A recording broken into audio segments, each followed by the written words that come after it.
आज mother's day आहे. पण माझ्यासाठी हा दिवस फक्त शुभेच्छांचा नाही, तर आठवणींचा आहे.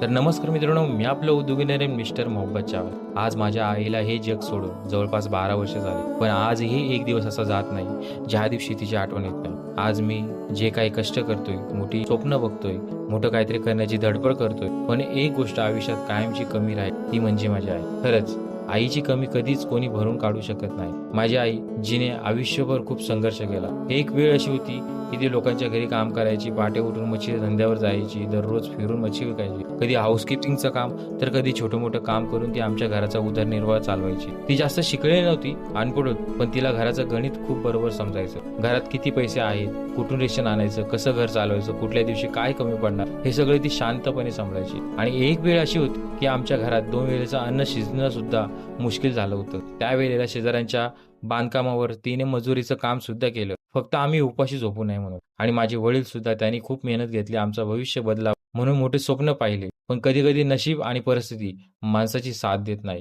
इतका संघर्ष करून सुद्धा माणसाला सुखाचे दिवस पाहायला मिळत नाही. पण त्या सगळ्या संघर्षात माझ्या वडिलांना सांभाळणारी, त्यांना धीर देणारी, त्यांच्या पाठीशी खंबीरपणे उभी राहणारी, ती म्हणजे माझी आई. आणि या सगळ्या गोष्टी मी स्वतः डोळ्यासमोर पाहिल्या. म्हणून आजही त्या गोष्टी विसरता येत नाही. आज मी जे काही स्वप्न बघतोय, जी धडपड करतोय, ती फक्त एका जाणीवेमुळे, की माझी आई आज या जगात नसली तरी तिचे कष्ट, तिची शिकवण आणि तिचा आशीर्वाद हे सगळं आजही माझ्यासोबत आहे. म्हणून मी प्रत्येक पाऊल टाकतो हे समजून, की ती आज माझ्यासोबत आहे.